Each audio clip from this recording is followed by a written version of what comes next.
We've been running these for a number of years. So welcome everybody, members and non-members. If you're not a member, you might be interested in joining the society. You can see a screen grab in front of you of the Royal Marines Historical Society website.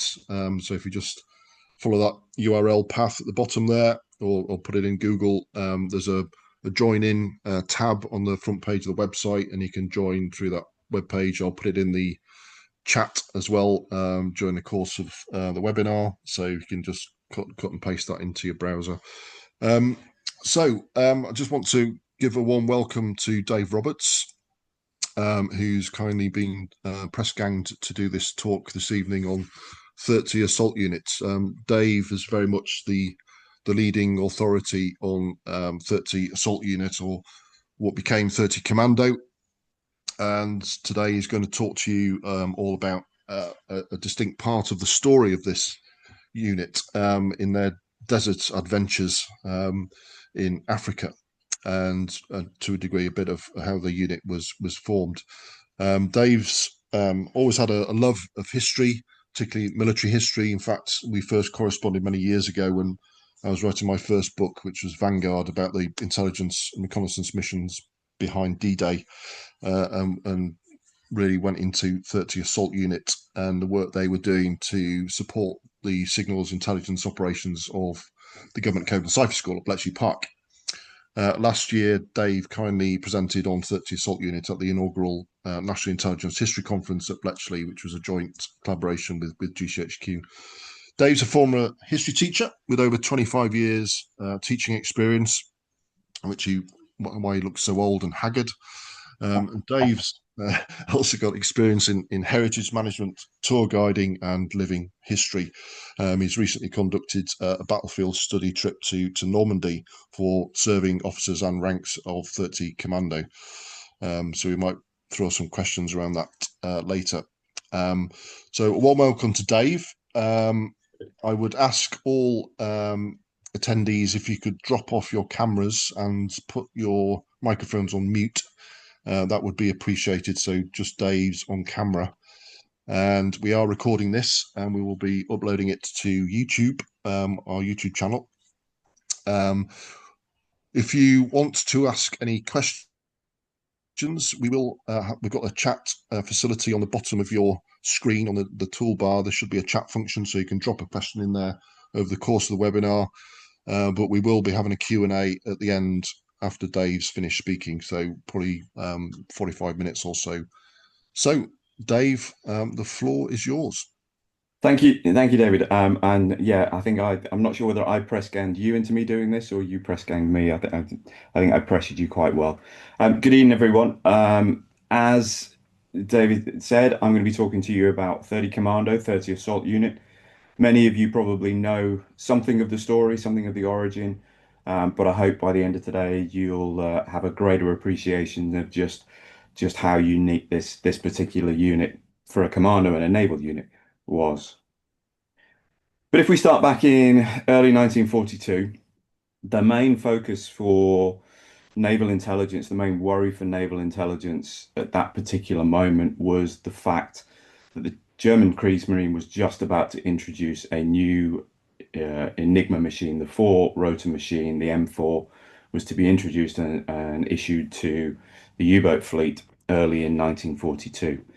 That would plunge Bletchley Park into complete darkness, which obviously would have a dire impact on the Battle of the Atlantic. So the focus for really all of the intelligence services is, what do they do about this? How do they get this material? How do they break this and again allow Bletchley Park to continue breaking and passing on vital information? You probably all know that Ian Fleming, later to become the famous James Bond author, was a personal assistant to the Director of Naval Intelligence. And on the 20th of March 1942, he writes a proposal for, as he describes it, an intelligence assault unit. It wasn't a new idea. He borrowed this from the Germans, who'd used similar units in the Balkans and in the Blitzkrieg into the Low Countries, with highly mobile specialist units racing ahead of the main operations, the main frontline troops, grabbing as much intelligence equipment that they could in order to give the Germans an advantage and disrupt the enemy. Fleming expands on this and sees it as a way of getting one over on the Germans, getting an ace up the sleeve, if you like.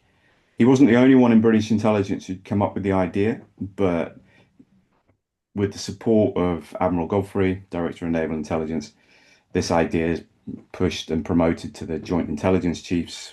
And in August that year, they approve the formation of an intelligence assault unit. The first outing for Fleming's fledgling unit is during the disastrous Dieppe raid, when ex-platoon of A Company, A Commando, are tasked with assaulting the harbour and the boats that are in the and what was thought to be the German naval HQ within the harbour. Sadly, or sadly not for these guys, they didn't make it into the harbour. Their landing craft was struck by German fire, and they had to swim for it, swimming out to sea rather than to shore and being picked up.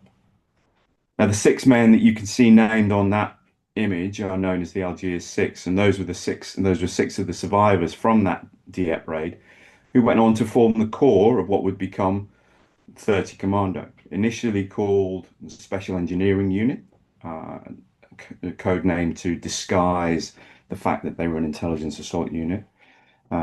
Those six men and the commander, the company commander, Captain Huntington Whiteley, Peter Huntington Whiteley, who we'll see in a moment, they were the ones that were tasked with the next operation, and really the first time that 30 Commando operate as a unit with direct orders, with a direct purpose and a separate set of objectives.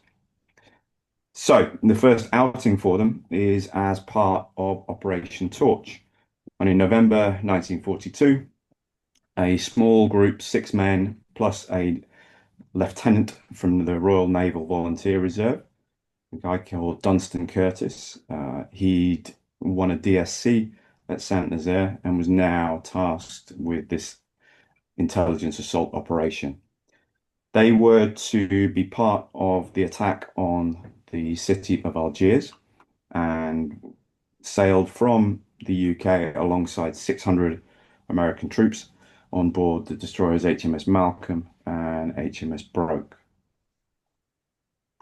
The plan was that HMS Broke would breach the boom that's protected Algiers harbour, and followed by HMS Malcolm, they would pull alongside, and the 600 GIs plus Curtis and his six commandos would leap off and attack and take the port.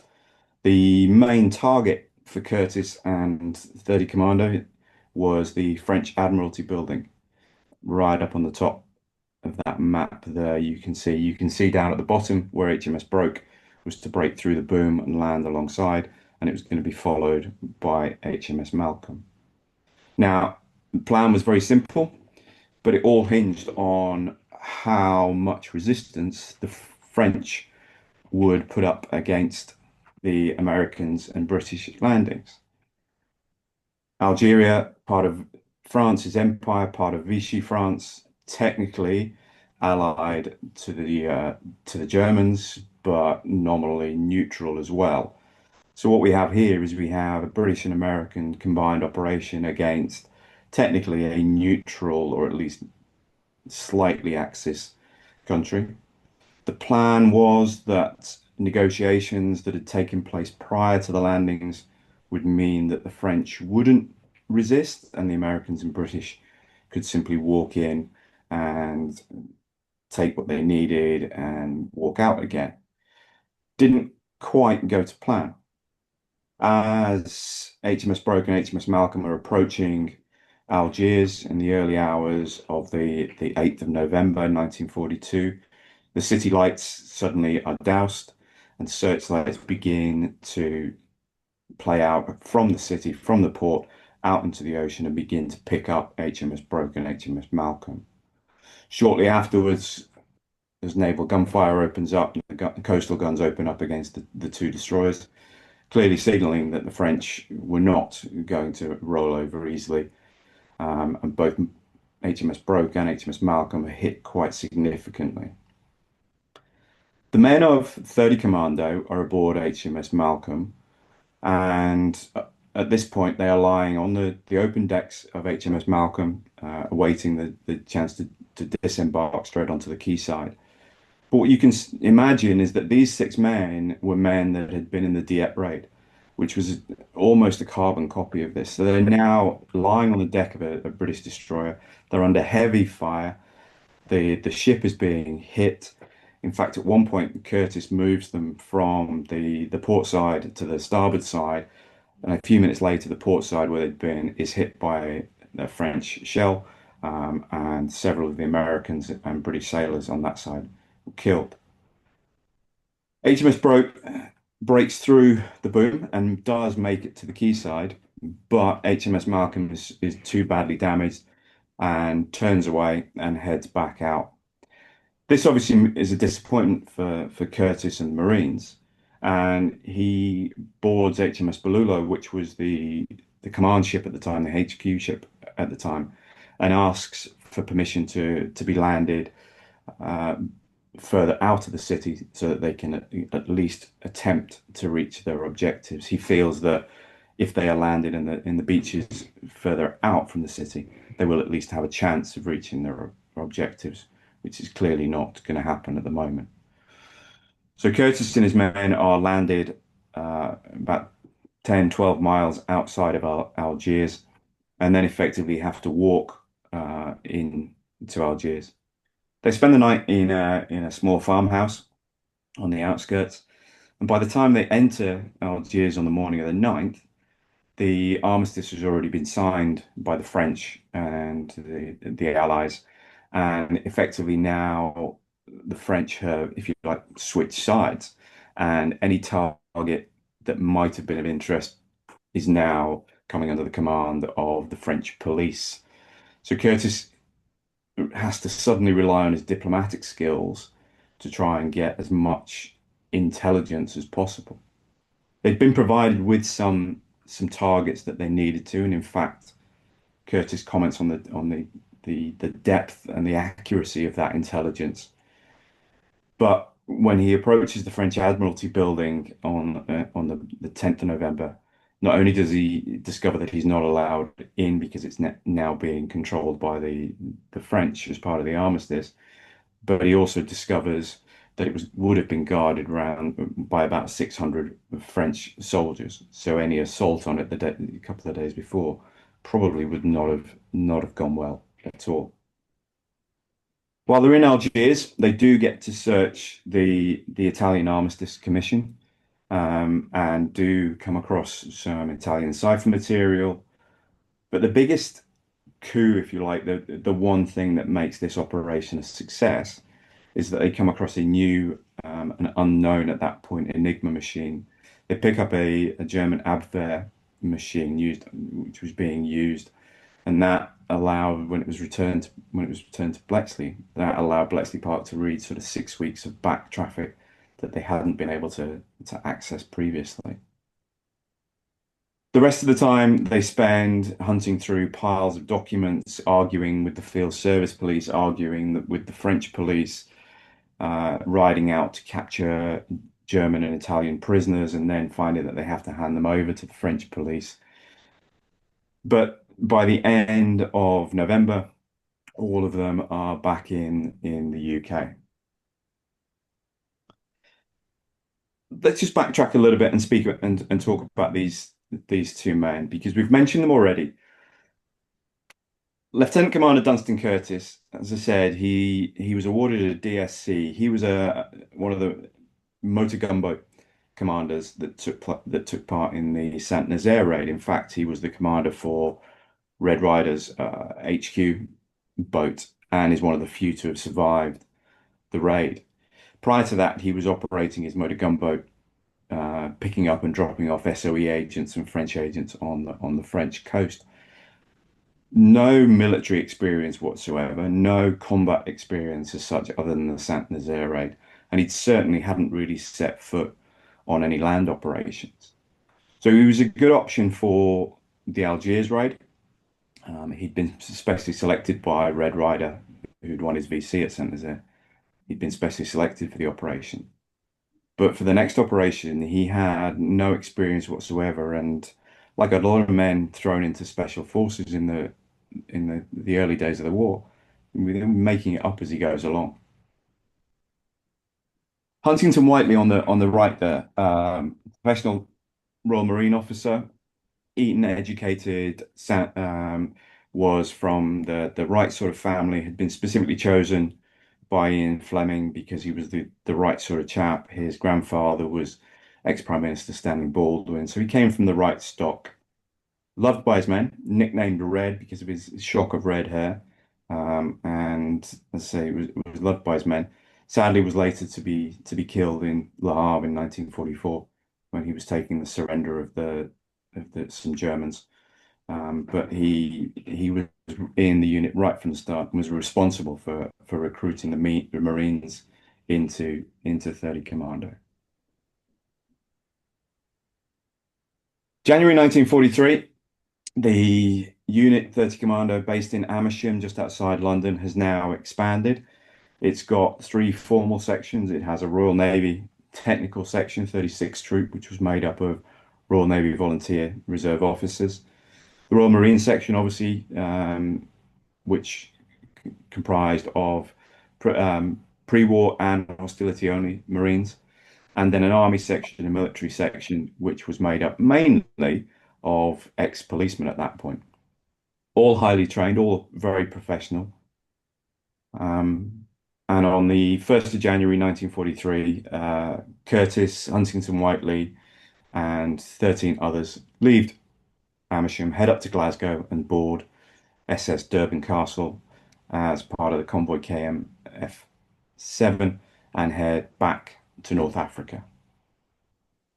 The journey takes about a month, and to ease the men's journey, they were assigned to some of the anti-aircraft guns on the Durban Castle. This meant for them that they got some fresh air. It meant that they got to be on deck most of the time, but it also meant that they got better access to the NAFI as well, which obviously was hugely important to Marines on board ship. The journey itself was fairly uneventful. The weather was pretty poor going down through the Bay of Biscay and so on, so it kept the U-boats at bay. But as they entered into Gibraltar and through the Straits of Gibraltar, obviously the weather improved, the sea conditions improved, and the threat of German attack, particularly from the air, obviously increased. But on the 1st of February 1943, SS Durban Castle lands at docks at Algiers Harbour, and some of the men who'd been there originally were now returning back, as I say, with an expanded unit, with the sole aim of exploiting targets, particularly in Tunisia, as the first Allied army from the west and the British Eighth Army from the east began to squeeze the Allies out of North Africa. The photograph here, which was included in a Globe and Laurel article, is the only one we have of the unit at that time in Algiers. You can see Red at the wheel there, Captain Huntington Whiteley, and the other men around and about him. Curtis and his men were not popular in Algiers. The naval commander, Admiral Cunningham, was particularly against what he called private armies just sitting around waiting for something to do. So quite early on, it was obvious that they needed to get out of Algiers if they were going to operate freely and be able to do what they needed to do. So Huntington Whiteley sends the other naval lieutenant that's with him, George McPhee, off along the coast to find a suitable headquarters. And McPhee and a couple of Marines head to what was then called Bone, is modern day Annaba in Algeria, about 400 miles down the coast from Algiers, and they find a suitable villa and beach for the men to use as a base. Bone was already being used by the Allies as a port and a base for some of the more special forces. So particularly things like the small scale raiding force, SAS, etc., were using that as a base already. So it was a good spot. It was a good place for Curtis and his men, his little private army, as Cunningham would have referred to them as. It was a good place for them to base themselves. While McPhee and the Marines are hunting for an HQ and setting up camp there, some of the other Marines are getting some extra training in within while they're in Algiers. A couple of them were sent to the sub headquarters ship to learn how to use the Davis escape gear so that they could exploit targets underwater, particularly any sunken Axis ships or submarines and so on. But the men did have a bit of free time and downtime to explore the city as well. And bootnecks being bootnecks, they obviously explored the parts of the city that they weren't supposed to be exploring. And Paul McGrath, one of the Marines, ends up in a little argument with some of the local gendarmes in the Casbah, which was certainly a no-go area for any of the Marines. Some of them were also trained in mechanics and how to maintain the engines of the Jeeps. They'd come across with 3 Jeeps and 6 BSA motorcycles. That was the sum total of their mobility. And as we'll see later, all of those machines were certainly tested to the limit.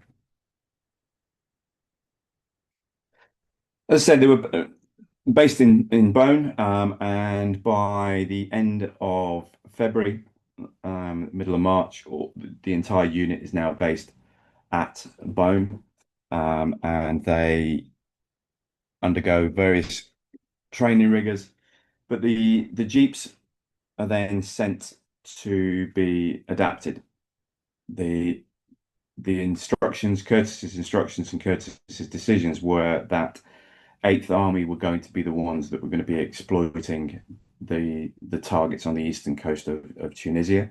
So therefore, Curtis and his men had to get to Eighth Army, who were still currently in Libya, but were clearly about to launch an invasion of southern Tunisia.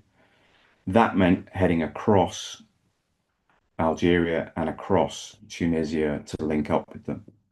So the Jeeps had to be adapted, and they're sent to the US Army base at Constantine to be adapted for desert warfare. And this is the classic, we've all seen them, the SAS type Jeeps. This is what 30 Commando are now riding in. They were issued with extra petrol, extra water. Sandbags were placed in the bottom of the Jeeps for extra protection over mines, and light machine guns were fitted to the Jeep. So all 3 Jeeps were fitted with twin Bren guns actually on the front on the passenger side, and one of them at least was fitted with a 30 caliber Browning in the rear. At the end of March,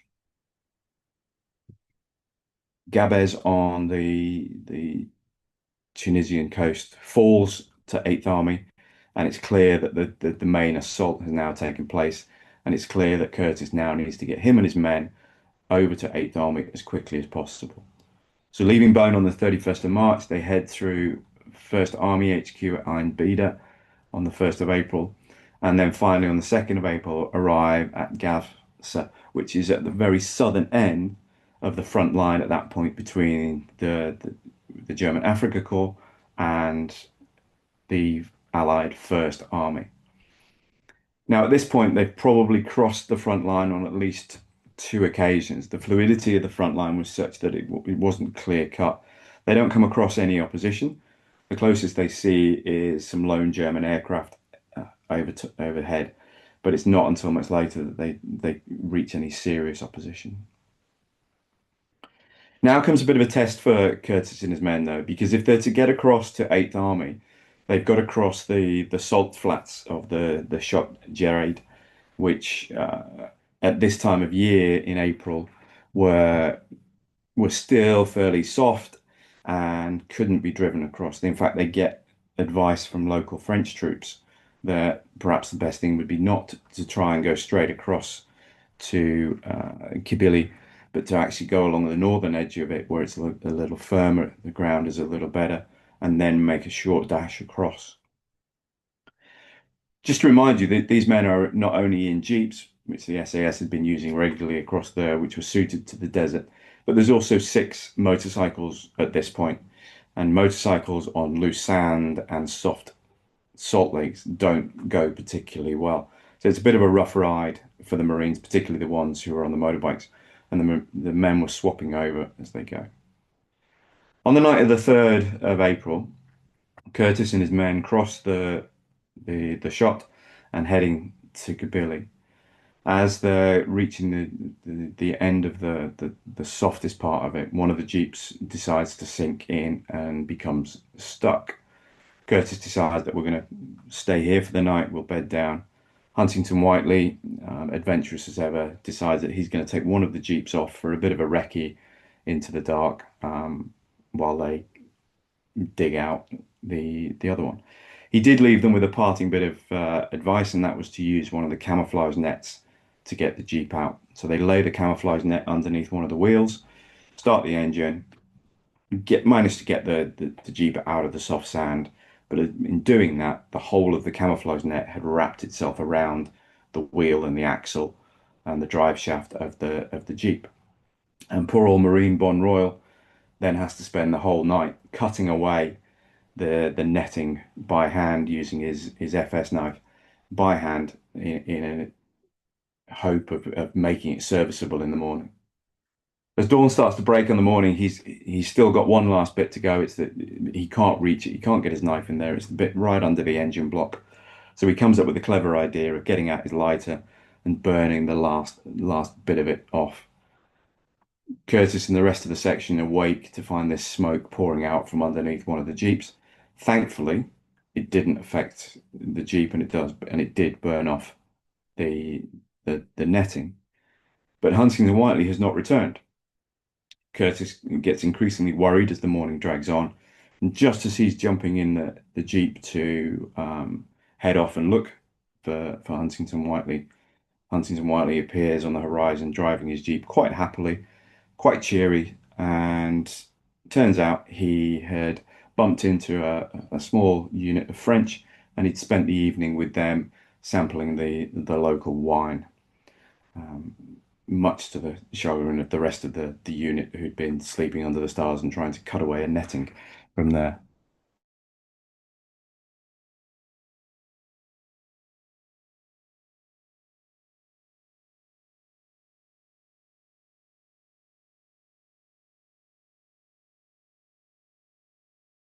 lines. The New Zealanders are not in the least perturbed about the fact that suddenly a Royal Navy unit in jeeps has suddenly appeared from the wrong direction. Conveniently, they were flying a white ensign, which probably meant that they didn't get fired on by the New Zealanders. But I think having traipsed across from Egypt to the Tunisian border, the New Zealanders were not going to be surprised by anything. Officially, Curtis and his men, this small unit, are the first troops to arrive from First Army and link up with the Eighth Army. There had been small raiding forces, but they were later acknowledged by the Eighth Army commanders being the first unit to make that connection between the two. Now the real work starts then. Curtis and his men are tasked with gathering as much information. The list of targets was a little thin. No one really knew what they would come across. It was much more a case of get in there, see what you can find, and let's hope for the best. But to do that, Curtis has to convince local commanders that he has to be at the very front, at the very assault, at the front of the assault into these towns, into these targets, if he's to stand any chance whatsoever. If, as an intelligence assault unit, if they were delayed in any way, not only would the enemy have a chance to squirrel away or destroy any important information, but the advancing Allied troops, the initial Allied troops in there, would have every opportunity to destroy or loot vital intelligence as well. So it's clear right from the start that this intelligence assault unit 30 Commando have to be at the very front. And local commanders are very good at accommodating that. In fact, the commander of the 51st Highland Division allows them to be right alongside the Gordons as they enter La Skira and Suffolk later on. So the first real target for 30 Commando is the lighthouse at La Skira on the 8th of April. And here they find a significant amount of documents. They take a few Italian prisoners with some interesting things in their pockets. They also come across an Australian pilot who'd been downed and landed on the beach not far away. And that evening, Huntington Whiteley is actually interviewed by a local, an Empire BBC crew, which I'd love to find the footage or the recording of. But unfortunately, that's one that's got away so far. In Suffolk, they are searching the German HQ and the Italian HQs. They begin to gather a huge amount of documents and so on. They don't have a massive amount of time to go through and particularly um, sift through them. So what they do is anything of significance, anything that's maybe of importance, is gathered up, and they commandeer a couple of Italian trucks because the amount of documentation and stuff that they're now gathering means that they haven't got enough room on the jeeps and the motorcycles. So the convoy now expands. You've got three jeeps, six motorcycles, and a couple of trucks at this point. Next on the targets list is Sousse, and the assault on Sousse, in fact, is is where Curtis and his men decide that their jeeps aren't perhaps probably the safest of vehicles to be assaulting in. So they actually travel into Sousse on the back of some of the tanks of the King's Dragoons riding on the Curtis actually takes a wound in the leg from a German shell hitting one of the tanks. But fortunately, that's the only casualty of the whole operation. He's not invalided out. He manages to continue. And considering they were operating right at the very front, and considering they're not, battle hardened really in any way other than being shot at in Dieppe and Algiers, they're quite successful and quite lucky probably to avoid too many serious casualties. At Sousse, the intelligence haul is not particularly impressive, but again, they gather what they can. Curtis is charged with, as being the only naval officer there, he's charged with examining the port to see whether it's serviceable for the Allies to use immediately for resupply. And he finds a couple of German LCTs, landing craft, that have been sunk there, but he does deem it that it is clear to use and it's passable. It's at this point that Eighth Army is stopped at Envidaville by heavy Axis resistance, and the Germans really begin to dig in and slow the advance. It becomes clear to Curtis that Eighth Army aren't going to be the ones to reach Tunis first, and he needs to be back with First Army, as they are the most likely now to reach Tunis and exploit the targets that are in there, including naval HQs, radar stations, and the naval dockyard. So he and his men jump back into their vehicles and head back across the Tunisian border and head back to Bone, where most of the intelligence materials they've got is sent back to relevant units and relevant organizations in Algiers. For the final assault on Tunis, the 30 Commando is assigned to S Force under the Commander Colonel Strangeways. S Force becomes quite common later on in various other theatres, and in fact expands into what was known as T Force for this final assault into Germany. But this was a combined force of all the intelligence, all the political, all the non-combatant elements of the army who would be going in to deal with targets, to deal with interrogations, to deal with the mopping up, if you like, and the setting up after the initial taking of Tunis. Now, 30 Commando were an assault unit. They were combat troops, unlike the rest of S-Force. So Curtis persuades Strangeways to allow 30 Commando to operate slightly independently and to continue operating at the very front, operating alongside frontline troops. So on the 7th of May, Huntington Whiteley leads a section into Tunis alongside the frontline troops of First Army. And in fact, in certain parts of Tunis, they are the first Allied troops to make an appearance. And as Paul McGrath remembers, he recalls turning a corner into a square in part of Tunis, and being greeted by a large cheering crowd. But on the far side of the square, about half a dozen Germans were leaping onto their trucks and motorcycles and heading off in the other direction. The targets in Tunis were mainly HQs and the naval base, but again, the Germans had a long time to evacuate much of the vital intelligence that they could at the time. So very little of any real value is taken in Tunis. The real benefit of all of this is the experience that the unit gain in these type of operations. And the whole thing about the operations in North Africa are that this is the first real time anything has been tried like this. 30 Commando Special Engineering Unit, as they were set up, an intelligence assault unit, as they were set up, was a different kind of special forces to the other ones that were operating at the time. The SAS, the LRDG, Popsky's Private Army, the forces that were made famous in Ministry on Gentlemanly Warfare film. Their job was effectively to do as much damage, to cause as much mayhem as possible, to go there and destroy things. The difference here is you've got a small group of men whose job is to get in there at the very moment that the enemy have left the other door and grab what they can. If they destroy things, if things are destroyed, their job has failed.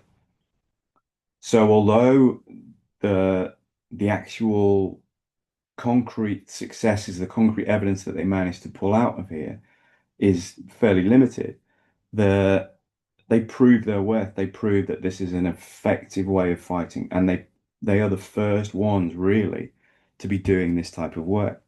There was obviously the Bruneval raid earlier, prior to this, where the idea was to steal the radar technology. But this is a specific unit that is set up specifically for that job. This is their main job, and the reason for it was there was a need to have a specialist unit. You couldn't rely on just ad hoc training of ad hoc units. So what do they come away with? They obviously come away with the Enigma machine and ciphers from the Algiers raid. From Tunisia, they come away with some valuable Italian cipher material. They come away with a huge number of important documents, including a complete list of the German units that had been in the area and all their code names. Probably one of the biggest successes was the capture of a chart of the minefields that surrounded Sicily at the time, and that obviously was vital in the planning for Operation Husky, the invasion of Sicily, which was next on the cards. Curtis and his men, Curtis is very honest about that this wasn't a huge success, really. He was praised his men in the operation, but he also highlighted what had gone wrong and what needed to change next time. One of the things is that they didn't have an Italian linguist, which obviously made it difficult to interrogate prisoners. Communications they'd relied on a suitcase radio working from MI6. So that in fact caused a delay in signals, which meant that a vital Enigma wheel wasn't found in time. And when it was later found and returned to Bletchley, um, the comment was that if it had been found at the time, if Curtis grabbed it at the time, it would have had a significant impact on the war in the Atlantic. He talks about the fact that the unit wasn't big enough, his detachment wasn't big enough, it needed more manpower.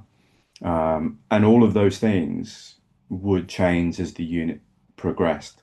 And we get to the point where when Operation Overlord is being planned, 30 Assault Unit were right at the heart of that planning and right at the heart of, the intelligence side of the invasion of France. I've skipped through an awful lot there to give us time for questions and so on. They're just some of the books and the resources that are available that are, if you need to know some more about it or you know nothing about 30 Commando, please go and read some of those. Ian Fleming's Commandos by Nicholas Rankin was the book that started me down this road 13 years ago when I first read it. And that journey has now led me to this. The Ian Fleming biography, Nicholas Shakespeare's book there, does contain a significant section on 30 Commando and a lovely interview with Bill Marshall, who was one of the last surviving veterans of the unit. And if you'd like to know even more, then please visit some of our social media and websites. The information's there. You can contact me directly through my X account or through our Facebook account there if you've got, questions. 30 Commander, 30 Assault Unit, the story isn't complete. We know a lot, but we also know that there's an awful lot of things we don't know. There are hints in snippets of information from veterans and documents that there's just things we don't know, and there's more of a story to be told. And people out there, even we're still getting families coming up to us and talking about things that their relatives have said, or whether their relatives was in a unit. I was over in France recently visiting the site alongside the current 30 Commander, visiting the site of one of the largest casualties uh, in Normandy. I was in Brittany last year at the dedication of a new memorial, and that memorial dedication led to the discovery of a Frenchman who served in in 30 Commando, two French resistance fighters who were uniformed and served alongside 30 Commando, and even an English woman living in France who became for a short period of time a uniformed member of 30 Assault Unit. So it's a fascinating story. I know there's more, and I'm conscious of time, and I'm also conscious that I would talk about 30 Commando, 30 Assault Unit forever. So I'm going to stop there and open the floor to questions, if that's okay, David. Thanks, Dave. Brilliant, very interesting. It's filled a lot of gaps in my knowledge about the unit, and sort of complements, what I've done about Normandy. And this is sort of, I think, one of the things you brought up there at the end is it was a bit of a learning journey. Each of the operations, Husky, Torch, and then Yeah. on to Overlords, they were learning, adapting, which is what you want a commander force to do. So we'll throw it open to questions. If you want to stop sharing your slides, Dave, if people want to come back onto their video screens, if you want to stick your hand up or chuck something in the chat.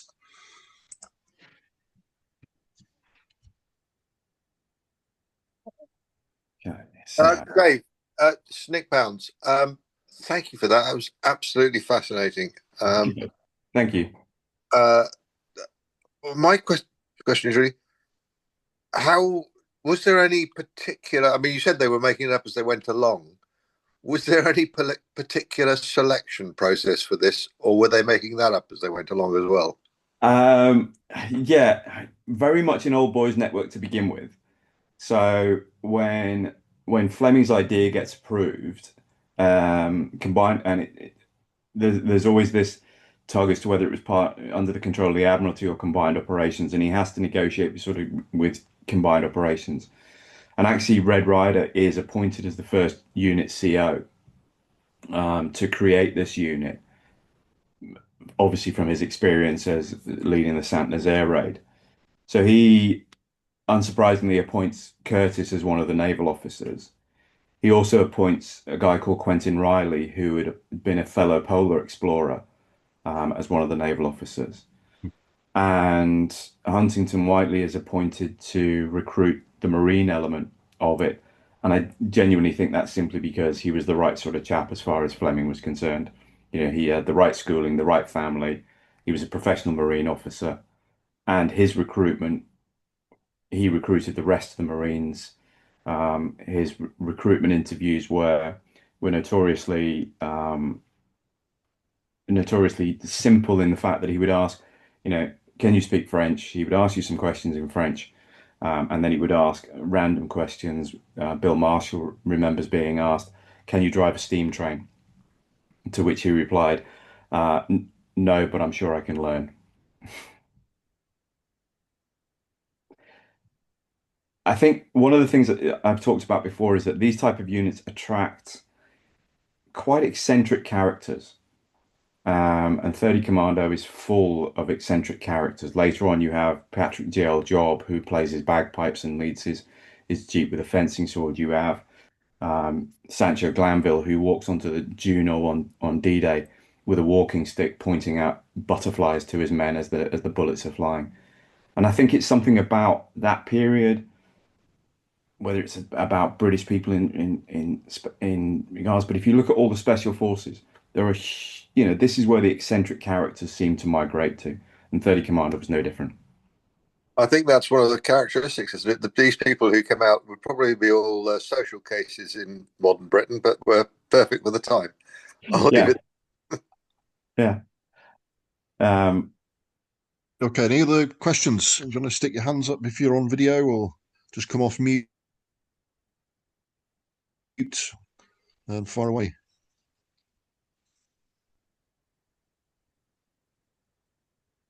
it's all gone very quiet. I can't believe I was that thorough.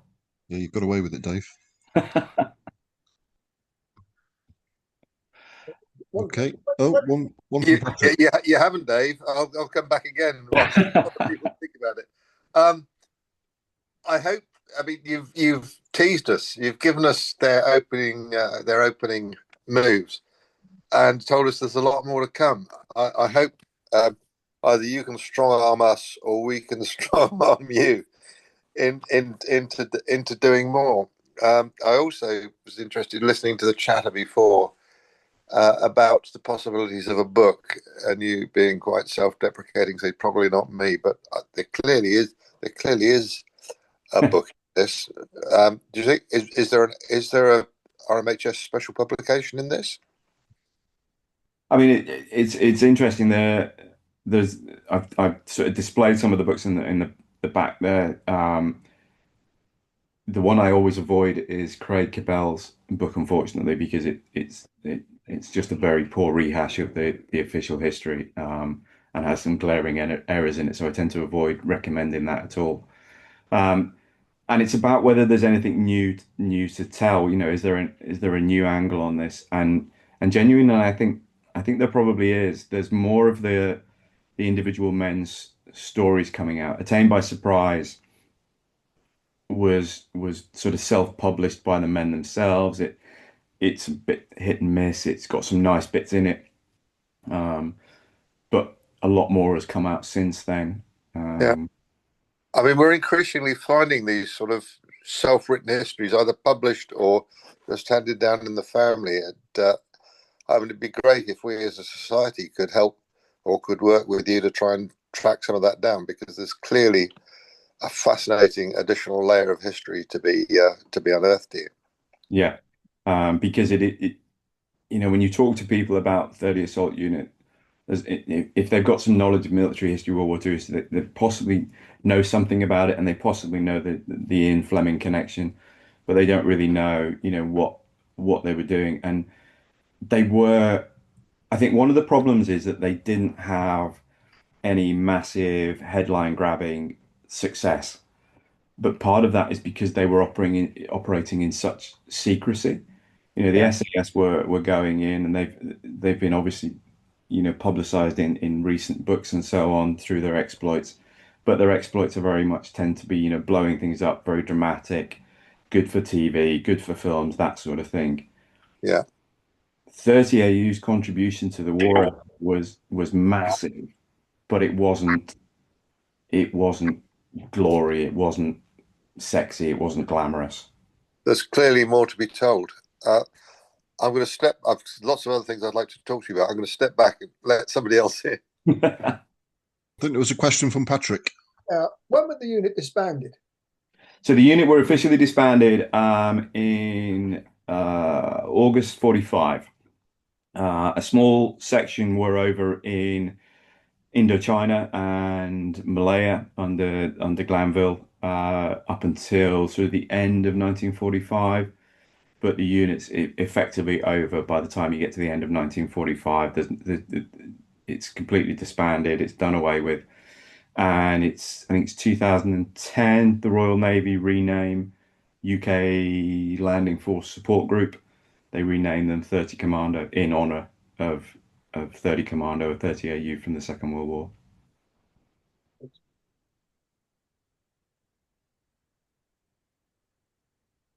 Any more questions?